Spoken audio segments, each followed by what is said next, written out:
So I'm gonna record this game, but I'm not gonna be recording my audio or anything. So I'm gonna unplug my thing right now.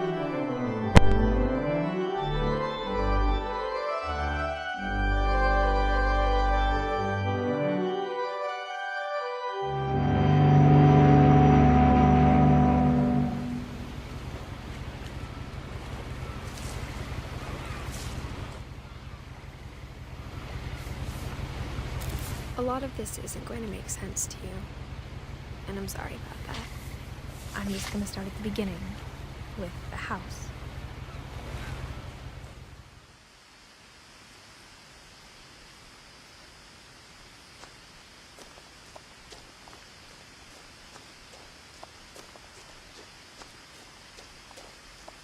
I lived here until I was 11, but I wasn't allowed inside half the rooms.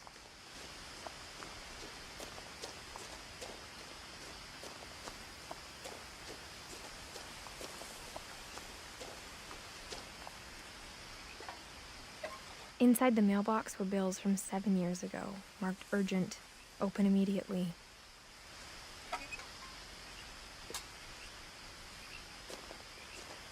I hadn't been back since my brother Lewis's funeral.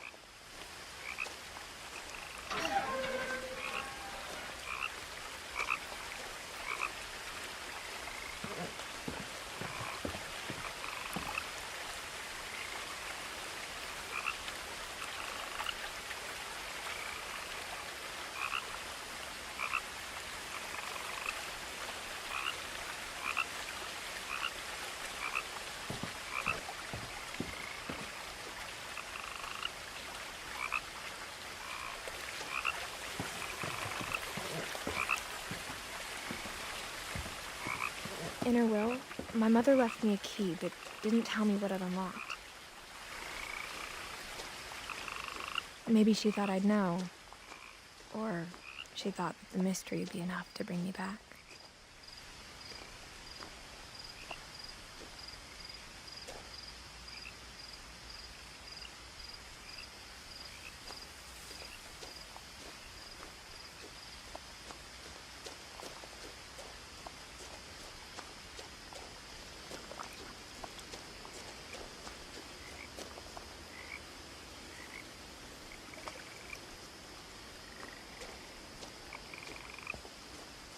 The truth is, even after I inherited the house, I never thought I'd come back to it. But now I had questions about my family that only the house knew the answers to. The woods around the house have always been uncomfortably silent, as if they're about to say something but never do.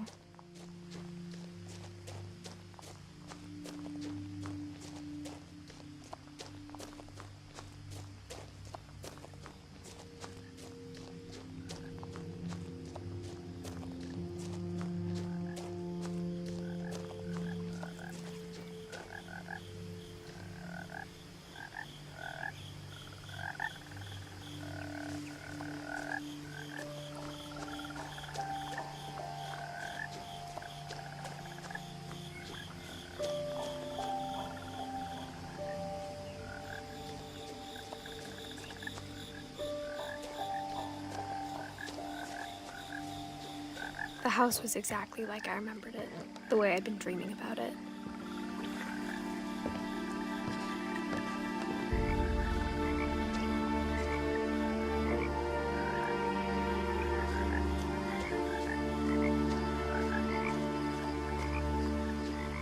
As a child, the house made me uncomfortable in a way I couldn't put into words.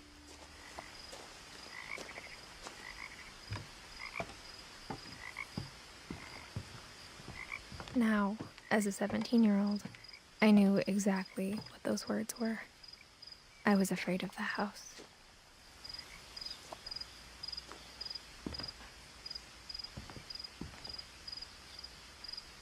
I hoped the key might unlock the front door.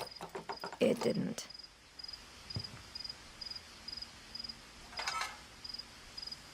Looking in, I felt like the house itself had been waiting for me.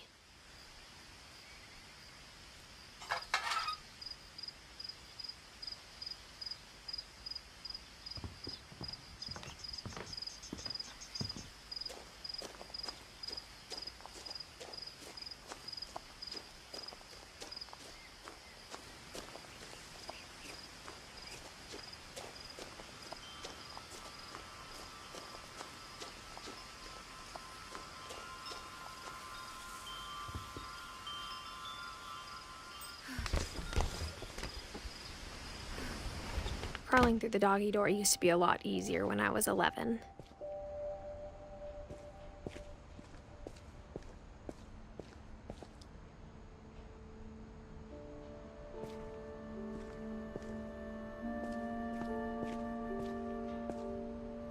The power had been turned off the night we left.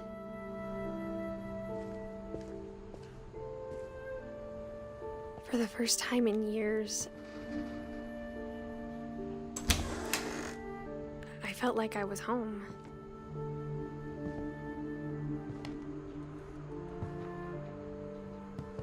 But instead of a family, there were just memories of one.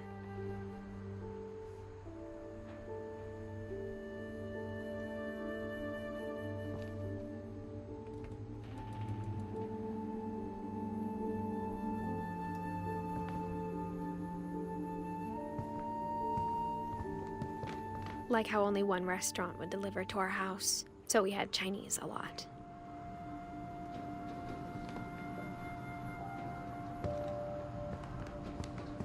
Or how after Louis started working at the cannery, we all got sick of eating salmon. Except our cat, Molly.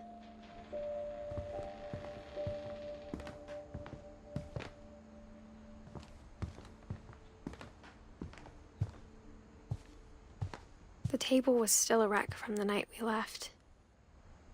It was like a bomb had gone off, killing everyone but sparing the furniture.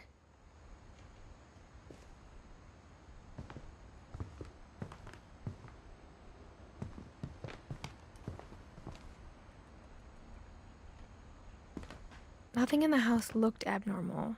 There was just too much of it, like a smile with too many teeth. Even the fireplace had a story.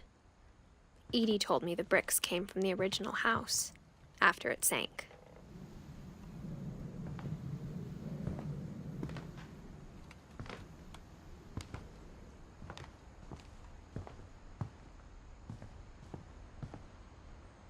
Mom always told me to stay out of the basement, so I wasn't too surprised when the key didn't fit.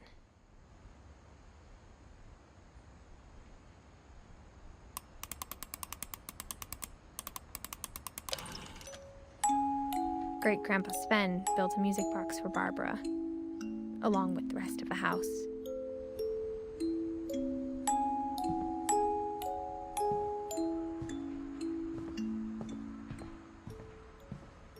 A lot of things got left behind in the whirlwind of that last night.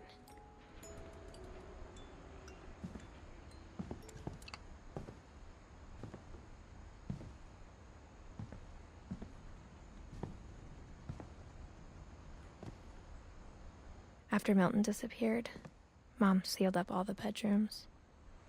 Then Edie retaliated and drilled peepholes.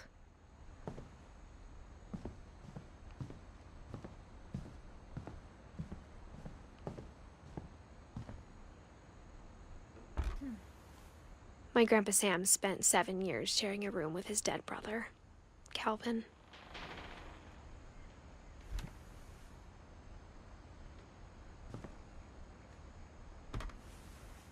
As a kid, I just assumed every house had peepholes and sealed rooms you weren't allowed inside of.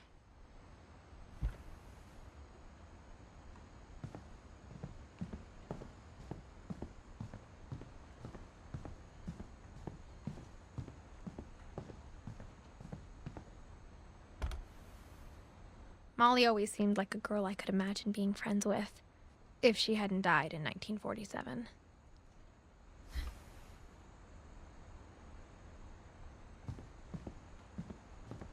I spent a lot of time playing in Great Uncle Walter's room.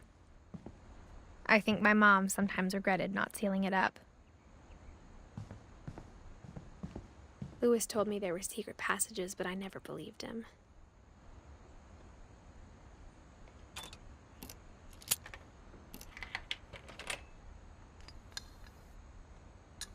Turns out, my mom was really good at keeping secrets.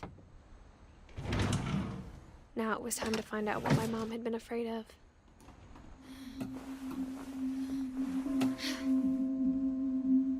From the paintings on the wall, it was clear my brother Milton had been here before me.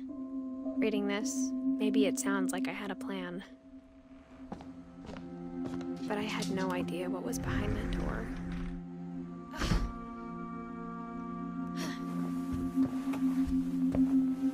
I had no idea where all this was gonna lead.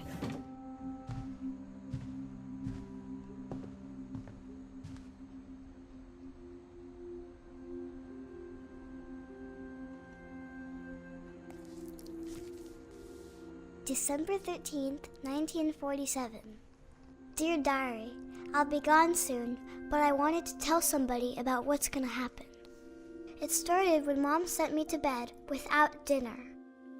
I woke up and I was starving, so I looked around for something to eat. The gerbil food was dry, but I didn't mind it.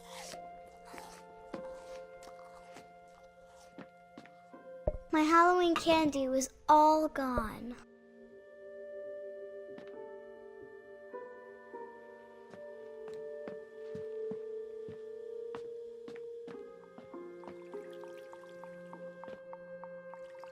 I thought about eating Christopher, but I held back.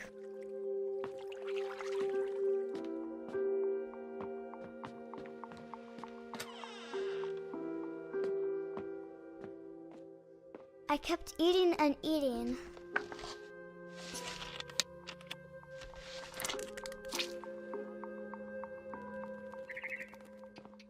I ate a lot of things that night.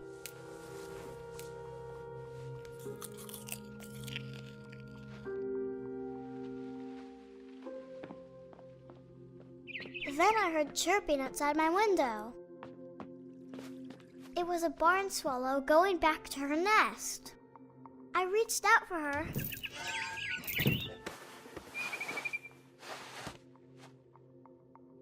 And suddenly, I was a cat.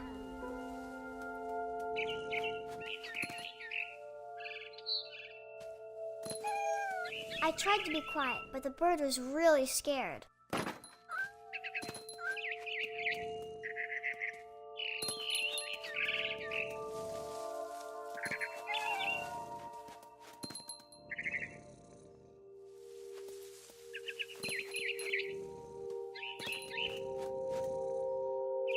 I jumped and I almost got her.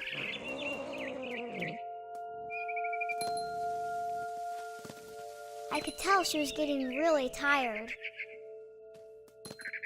Now I was up in the big tree. I promised Dad I wouldn't climb it anymore. All I cared about was eating that mama bird. I gobbled her up. And suddenly, I was an owl. First, all I heard was the wind. Then I heard little teeth nibbling in the grass.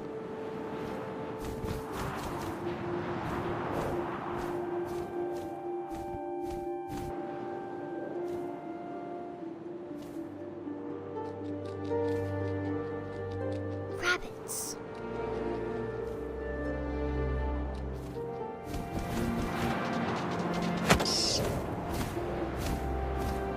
I imagined his face looking up and seeing mine through my talons. I swallowed him up, and I didn't chew one bit. Then I flew off to find something bigger.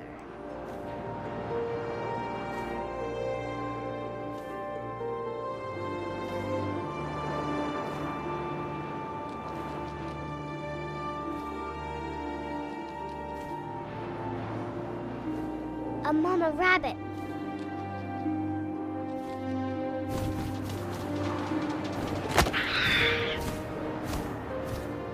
She was almost too big to carry. I started choking, but I couldn't stop eating. And suddenly, I was a shark.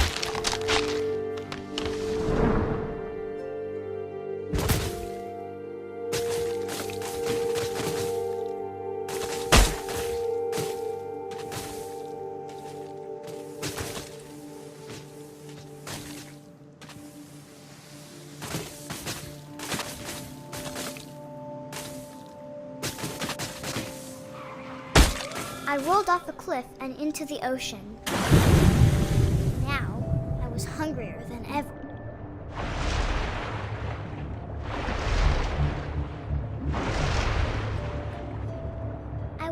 fat, juicy seals.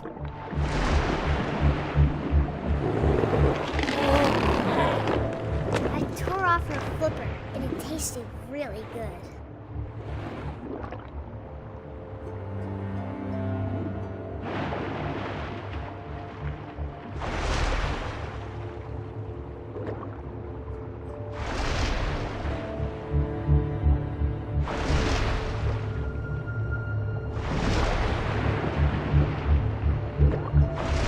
Grabbed on tight.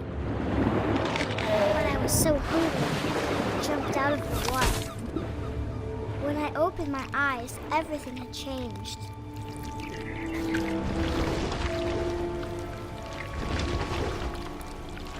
Now I was a monster, and I smelled people everywhere.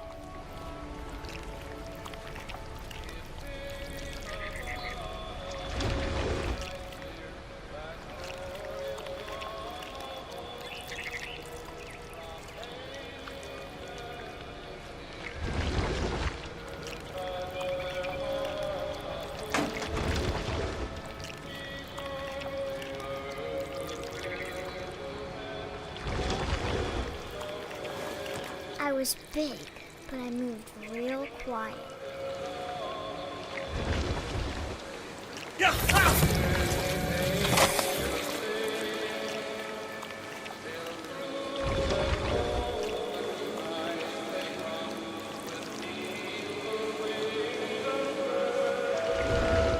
I wanted to stop, but also I didn't.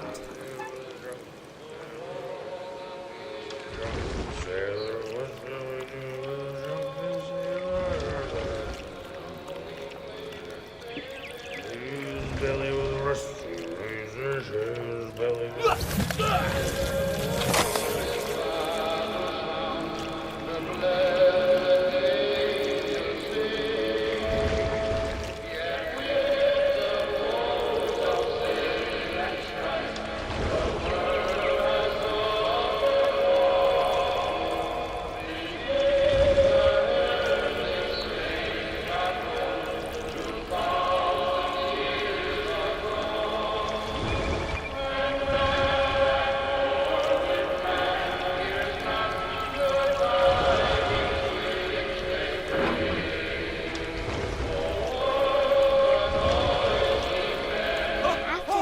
passenger, I was still hungry.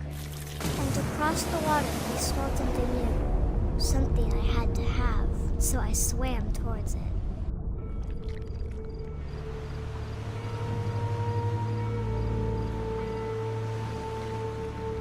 I slithered onto the sand, and the good smell went into an old pipe.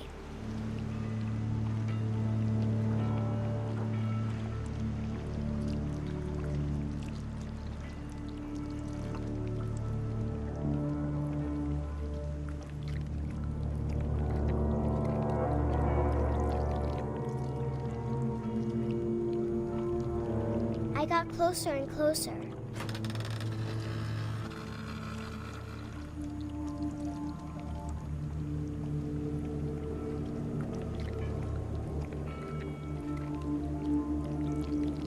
All of my stomach started growling. And suddenly, I was me again. I held my breath for a long time, but I couldn't hear anything. I think it's waiting for me to fall asleep. But it's not going to wait much longer. It needs to feed, and we both know I will be delicious.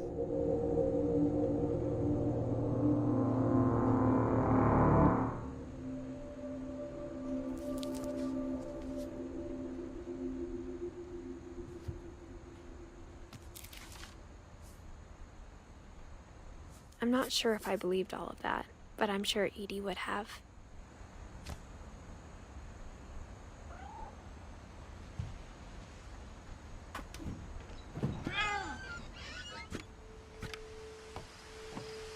This will be obvious later, but my mom never told me any of these stories.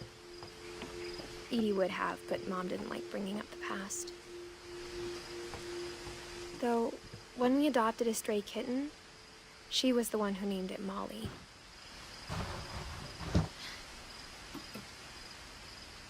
I spent a lot of time in Great-Grandma Edie's room. Edie gave a big interview about a mole man living under the Finch house. My mom was furious.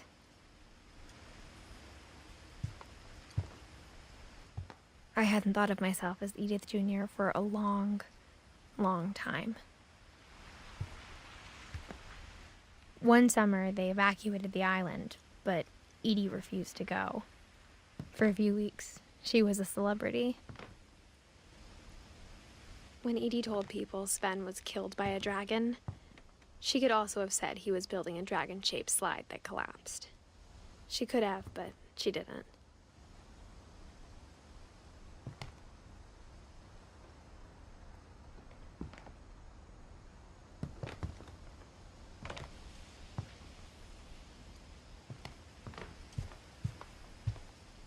Her room was like a museum.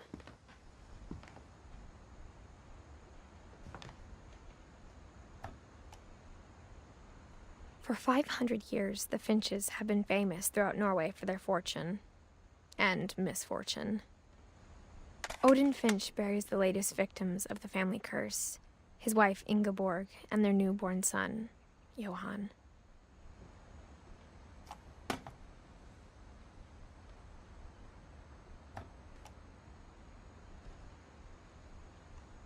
On January 7th, 1937, he set sail with his family and his house, hoping to leave the curse behind. But 40-foot waves off the coast of Washington send the house and Odin to the bottom of the sea. Odin's daughter Edie, with husband Sven and baby Molly, step ashore on their new home, Orcas Island. Odin Finch is the first to be buried in the new family cemetery. His daughter Edie is already dreaming of a new Finch house.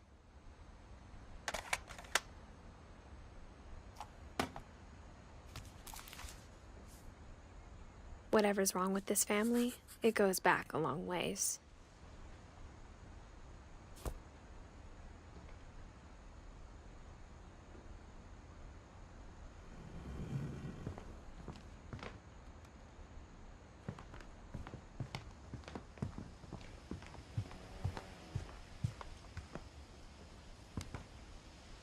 Even in her 90s, sometimes Edie seemed a lot younger than my mother.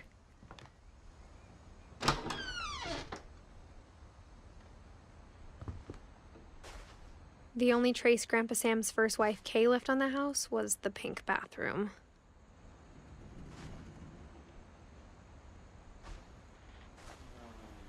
It was a pretty big trace.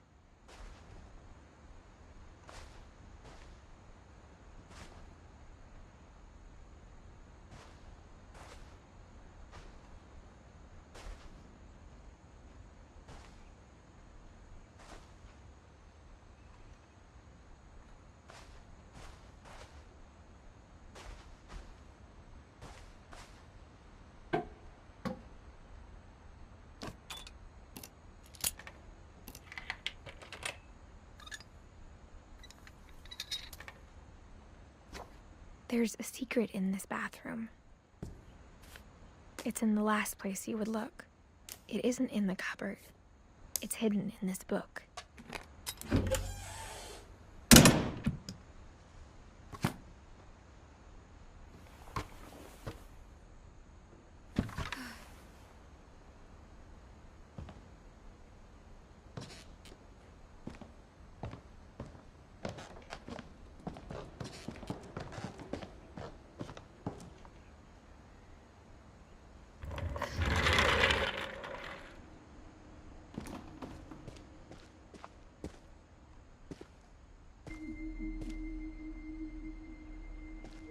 I knew Grandpa Sam had a twin. And that he never talked about him. I guess my grandpa didn't like history any more than my mom did.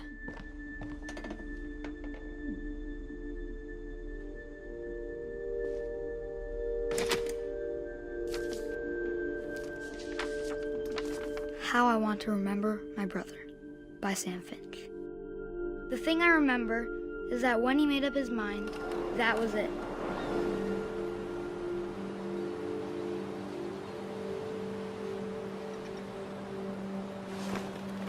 My brother said he'd die before he ate another mushroom. And he did. At Barbara's funeral, we swore we'd never be afraid again.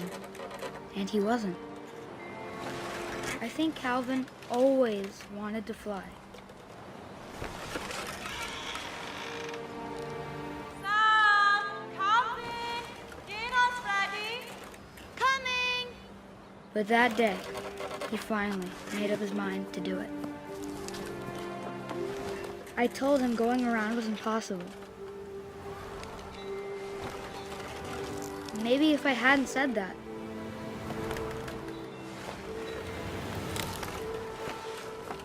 Calvin! I'm not gonna tell you again!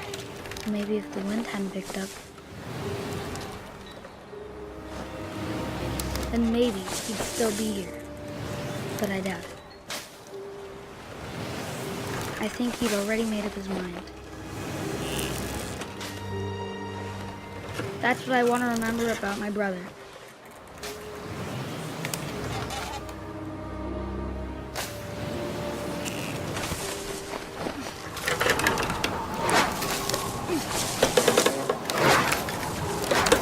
The day he made up his mind to fly.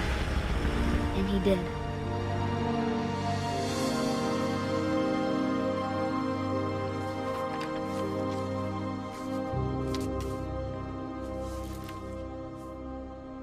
Calvin's story felt strangely familiar. When I was younger, I remember trying to do the exact same thing.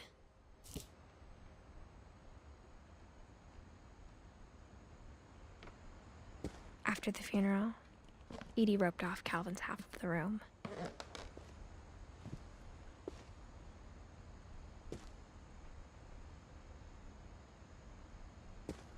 Mom said Grandpa Sam enlisted at 18 and never set foot in the room again.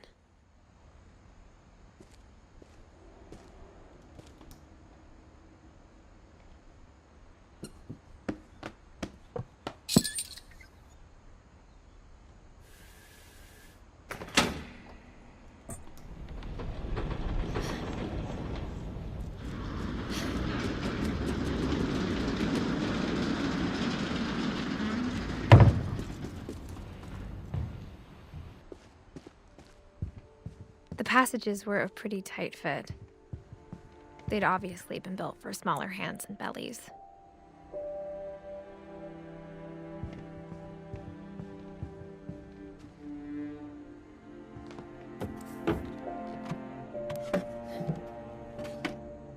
Growing up, I always thought of Barbara as a child star. I never thought about how hard it must have been for her afterwards.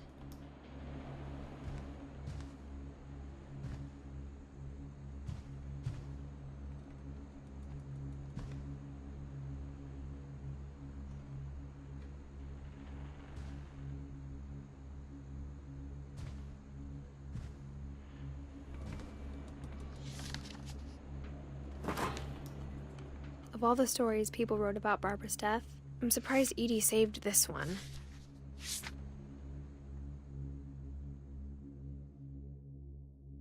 Old Jack here with another ghastly tale inspired by America's most unfortunate family. I'm calling it The Surprise Ending of Barbara Finch. As a child star, Barbara was famous for her scream. Now at 16, she was all washed up, a has-been. But in a lucky break, she'd been asked to perform her signature scream at a local convention for monster movie fans. It was just the boost her career needed. Unfortunately, her scream hadn't aged well.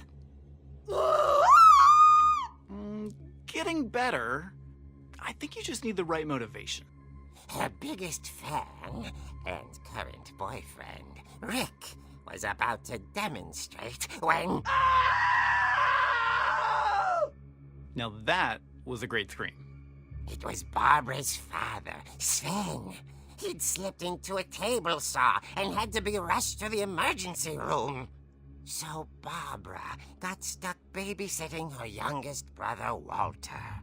Her convention comeback was cancelled. Okay, I'm hearing frustration, but I'm not hearing terror. What if I tried... A gang of hoodlums in Halloween masks have been terrorizing Orcas Island tonight. Police are urging residents to... That came from the basement. You're right! Also, I loved your delivery on that. Why is your basement door locked? Because my dad likes making puzzles and secret passages. There's a key hidden in the music box. The secret is to keep winding and winding until finally the key pops out. Thanks, babe. I'll be back in a sec.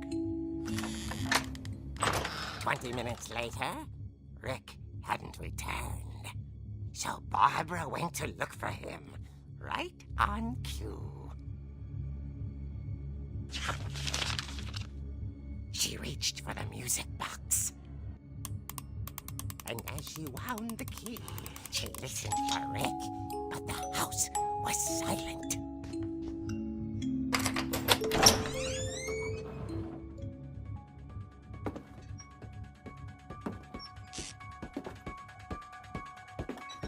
She found Rick's crutch and imagined the worst.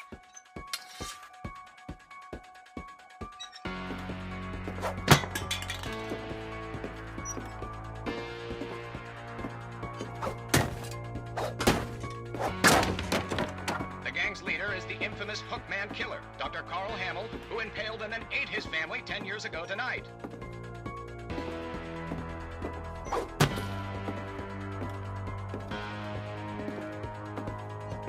The old fridge rattled and grew still.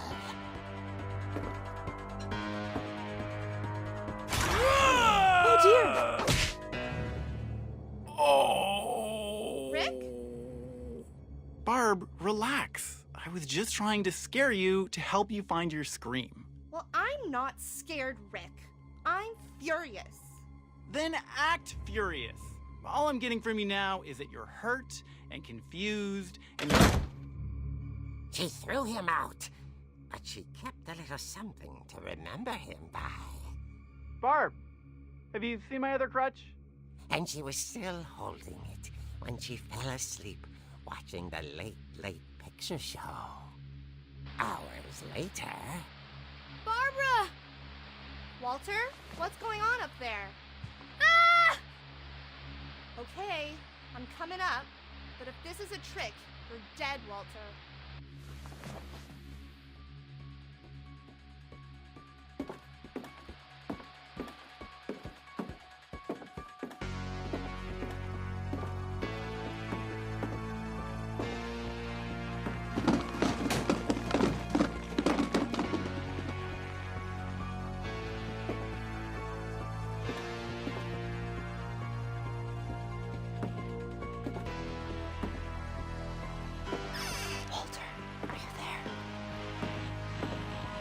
Walter had vanished, but his bedside radio was still on. Orcas Island police describe the man as 6 feet tall, with a steel hook for a hand. Residents are urged to lock all doors and windows and notify the police of any suspicious activity. Barbara turned, saw the hookman, and was speechless. He was quite smashing. And he was. He couldn't get enough of Barbara. Okay, Barbara, there's gotta be another way out of here. That night, she played her part beautifully.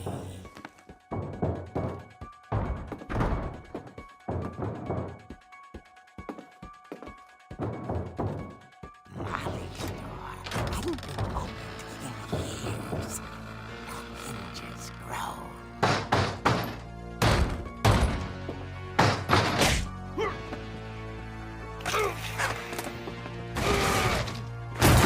He wasn't moving, but she sensed the story might not over yet.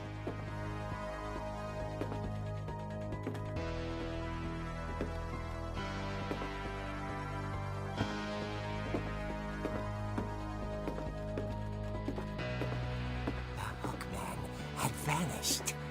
She listened for his breathing, but all she heard was...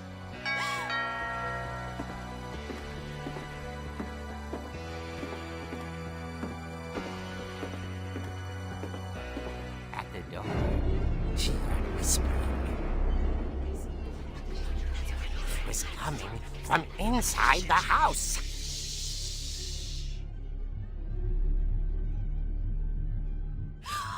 Oh dear.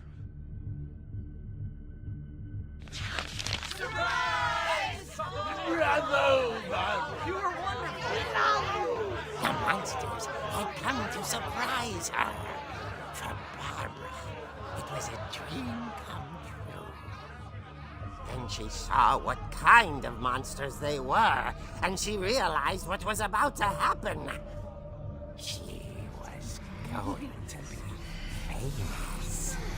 And with her final breath, Barbara Finch gave the performance of her life.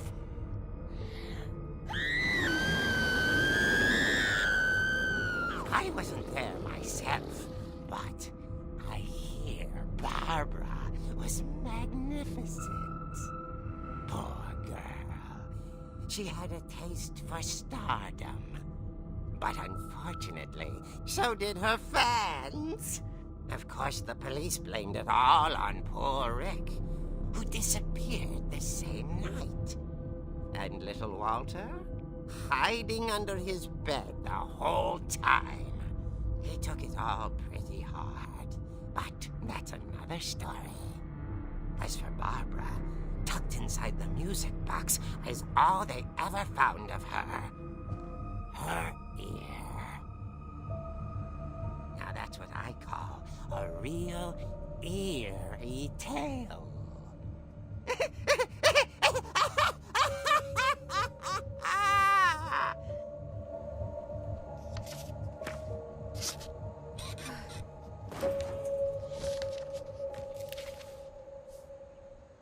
Edie told me all Barbara wanted was to be remembered, as absurd as that comic was.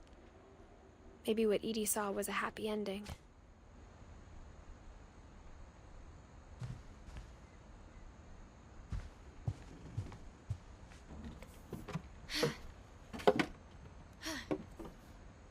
I guess now I know why Mom didn't like me playing with the music box.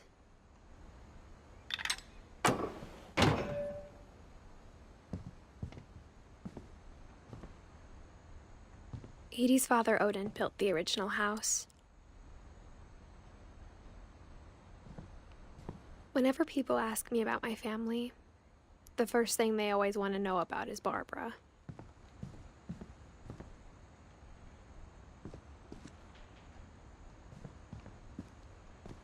Mom must have locked the third floor stairs on the night we left.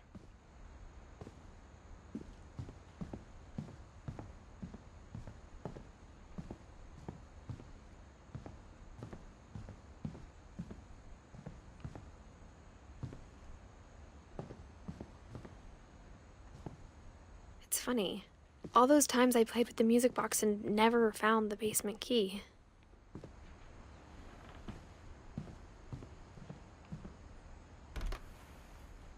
Edie told me once that every Finch who ever lived is buried somewhere in the library.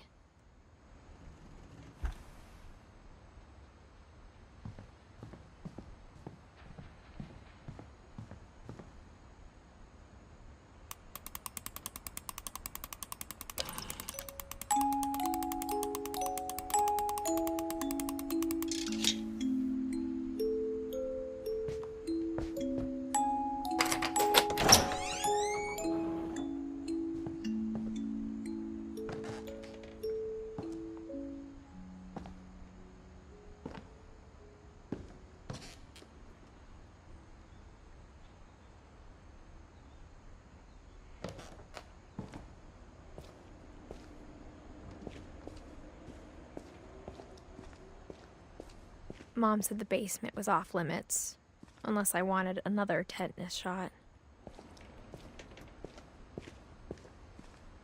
I saw Edie sneak down to the basement once, carrying packages. I thought maybe she was hiding presents.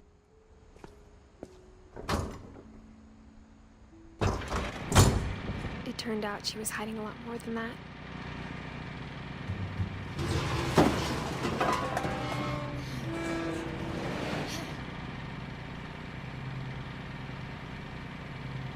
I remember asking Mom once about where Walter had gone. She said after Barbara died, he got as far away as he could. If there's a pattern in all these stories, I think it's that none of us has gotten very far.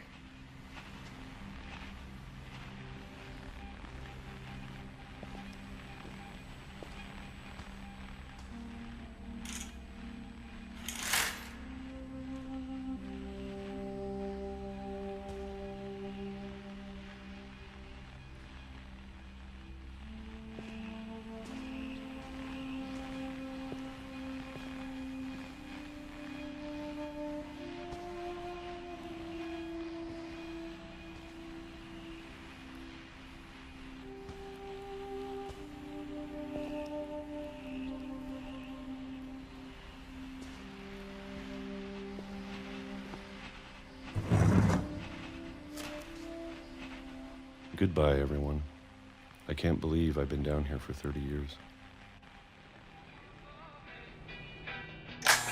On that first day, after the shaking started, I didn't think I'd survive a week.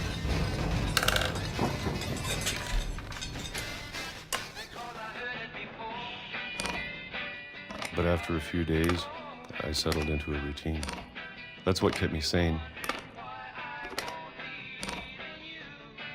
Having a schedule, living for today.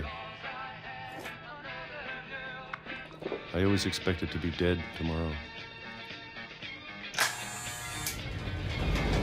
But if you wait long enough, you can get used to anything.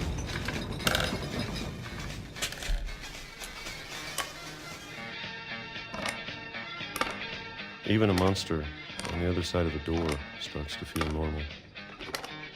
Almost friendly.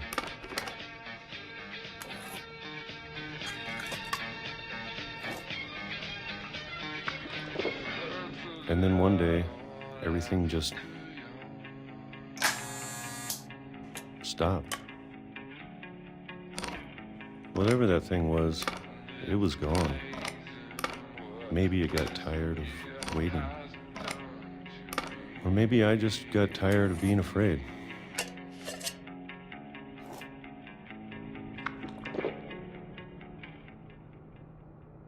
It's been a week now, the longest in 30 years.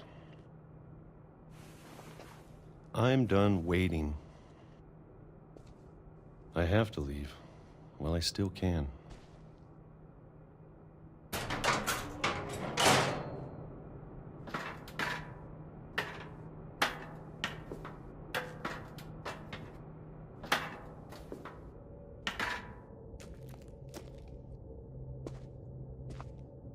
I know it's out there somewhere. Whatever killed Barbara and Molly and Calvin. Maybe this is all a mistake. But I need to stop living the same day, even if it kills me.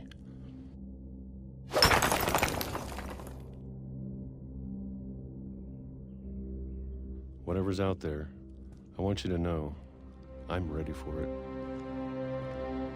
I'm going to appreciate all of it, especially the food. I don't mind if I only have a year left, or a month, or a single week. I'd be happy with one new day. I can already imagine the sun on my face.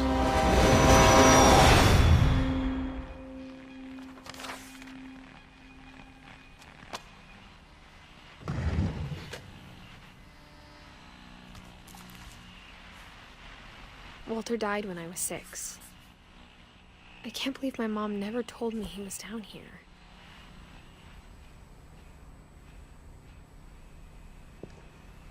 I'm sure my mom was trying to protect me.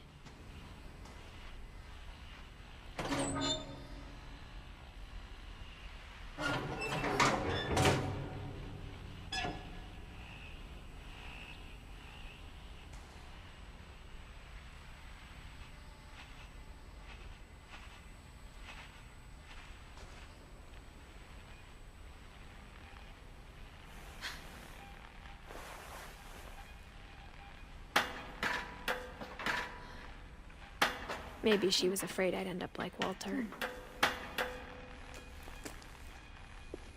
But if she never told me about an uncle under the house, I can only imagine what else she was hiding. I don't want to make the same mistakes she made, trying to bury something that's still alive.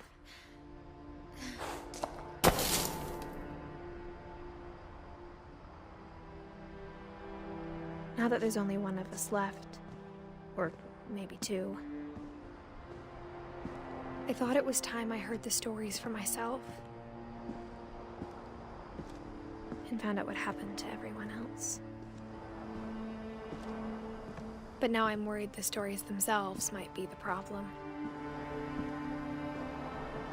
Maybe we believed so much in a family curse, we made it real.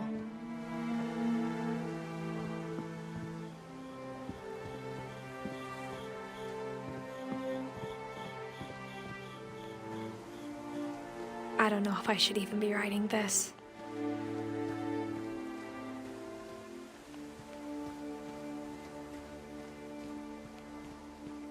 Maybe it'd be better if all this just died with me.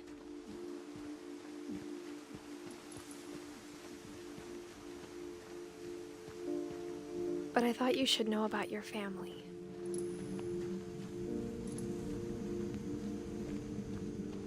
And the history you're a part of. Though to be honest, I feel as lost as you probably do right now.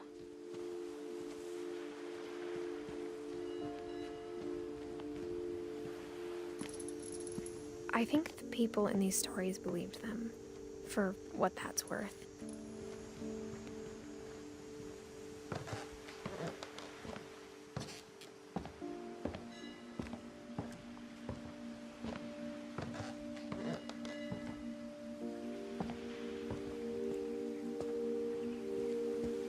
And when you look at the house, that history of imagination and stubbornness and madness, any of it seems possible.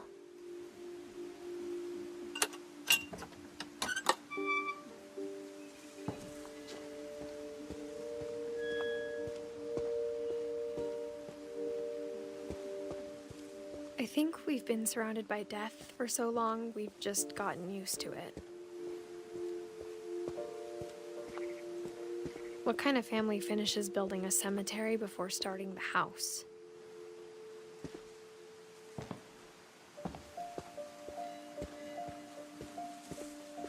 It's embarrassing for me to admit this, but the pet cemetery made me more uncomfortable than the human one. 3 of the gerbils are mine, and 2 had been my fault. Sven built the house, but it was Edith who designed the cemetery. I'm sure Odin's monument had been Edith's idea. My mom was always trying to move on, but for Edith, the past never went away.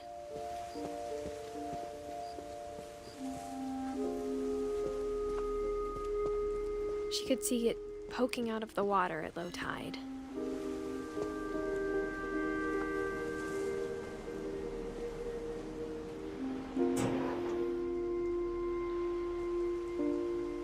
Edie said she dreamed about the old house every night.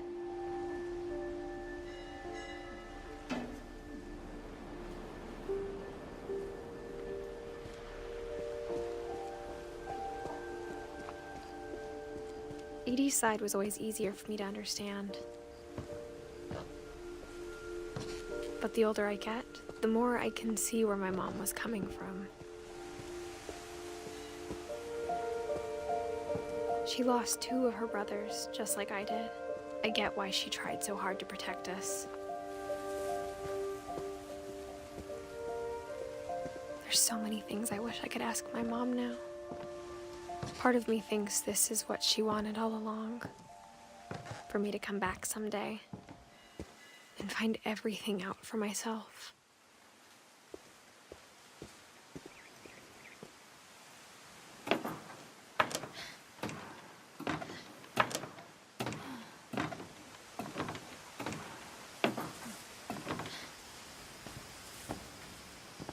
But looking back on it now, if she told me there was going to be so much climbing, I never would have come when I was 22 weeks pregnant.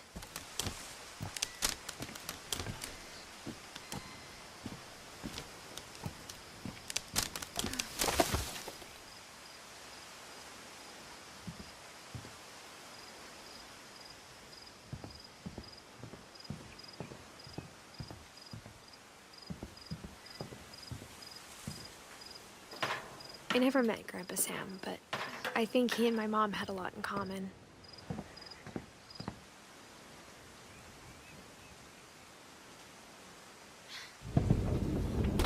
They were both pretty intense.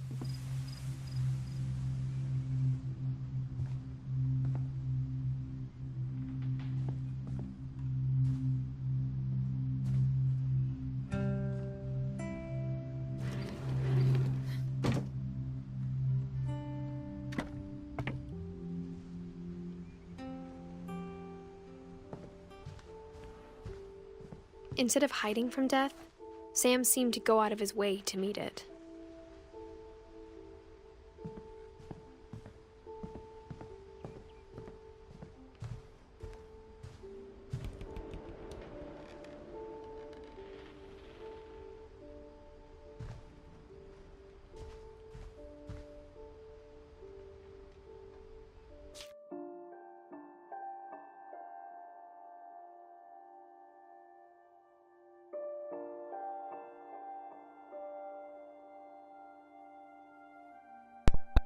Was part 1 of it.